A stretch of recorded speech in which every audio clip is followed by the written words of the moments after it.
I was on a diet and reduce 10 kgs, लेकिन अब इस सवाल के अंदर बहुत सारे फैक्टर्स, बहुत सारी चीज़ें मुबहम हैं। मिसाल के तौर पे I was on a diet का मतलब कि कोई स्पेसिफिक डाइट फॉलो की होगी जस्ट टू लूज वेट, और ऑफ कोर्स जब आप किसी स्पेसिफिक रिस्ट्रिक्टेड रेजिमेंट की तरफ जा रहे हैं तो वो लॉन्ग टर्म में सस्टेनेबल नहीं है। तो कुछ टाइम के बाद आप वापस अपनी जब नॉर्मल लाइफ पर आएंगे खाने पीने के लिए डाइट पर, तो फिर वो वेट वापस गेन हो सकता है। ऑल्दो के बाय डेफिनेशन डाइट का मतलब है anything that you normally eat and drink. दूसरा कि जो डाइट फॉलो की तो वो किसी के अंडर सुपरविजन थी या नॉर्मल जैसे मॉर्निंग शोज के सेलिब्रिटीज होते हैं उनकी गाइडेंस पे, उनके टिप्स के ऊपर अमल किया। तीसरा कि 10 kgs कितने टाइम पीरियड में लूज किया। उसके बाद के 10 kgs जब लूज किया तो किस पॉइंट से किस पॉइंट तक हम आए लूज करते हुए वेट। अब इतने ही अवेलेबल डाटा के हिसाब से जो मैं जनरल रिकमेंडेशंस दे सकता हूँ वो ये कि वेट लूज जब भी होता है तो वो कभी भी ग्राफ ऐसे करके डाउनवर्ड नहीं आता, वो हमेशा इतनी फ्लक्चुएशंस के साथ कभी बढ़ रहा है, ज़्यादा हो रहा है, तो ऐसे करके over a period of time eventually नीचे आ रहा होता है। लेकिन अक्सर लोगों को ये ऑब्सेशन होता है कि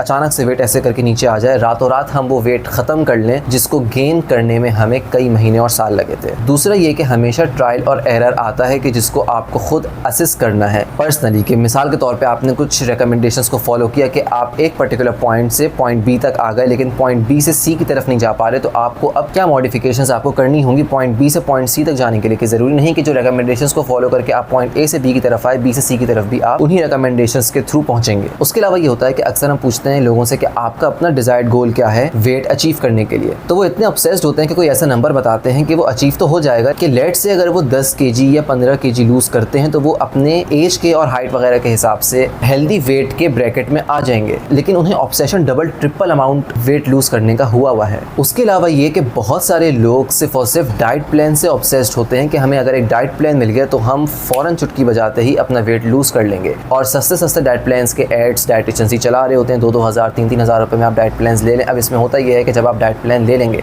तो वो बिल्कुल एक प्रिस्क्रिप्शन पर्ची की तरह से काम करेगा। उनके पास में तो टेम्पलेट्स हैं कि वो वहाँ पर आपके प्रीफर्ड जो फूड ग्रुप्स हैं उनको वहाँ पे अपने टेम्पलेट में स्विच कर देंगे और वो आपको आपका डाइट प्लान दे देंगे। लेकिन जहाँ कहीं जाकर थोड़े टाइम पीरियड के बाद आप स्टक होते हैं और उनसे दोबारा आउटरीच करते हैं तो मे बी कि आपको रिप्लाइज ना मिले, या अक्सर लोग कह रहे होते हैं कि फिर हमें रिप्लाइज नहीं देते या इग्नोर कर रहे हैं। तो ये सारे इशूज़ आते हैं जब आप सिर्फ एक सस्ते की तरफ जा रहे हैं कि हमें एक डाइट प्लान मिल जाए और हम फटाफट से वेट लूज कर लें। ऐसा नहीं होता। अगर आप किसी का प्रॉपर कोचिंग प्रोग्राम ज्वाइन करेंगे तो वहाँ पे बहुत सारे रिसोर्सेज आपको मिलेंगे अपने डिजायर्ड गोल को अचीव करने के लिए, जो कि आपकी इस जर्नी को आसान कर देंगे। जो चीज़ आप एक्सपेक्ट नहीं कर सकते सिर्फ सस्ते डाइट प्लान से, और इतने कम पैसों में ही अगर एक बंदा वैसे ही कमिटमेंट सब डाइट प्लान का ही कर रहा है तो वो फिर आपका मसला अपना मसला समझकर नहीं सुनेगा, इतना टाइम इन्वेस्ट ही नहीं करेगा कि जहाँ पर पैसे उसको सिर्फ थोड़े से और वो भी एक डाइट प्लान के लिए मिल रहा है। क्योंकि remember, quality comes at an investment.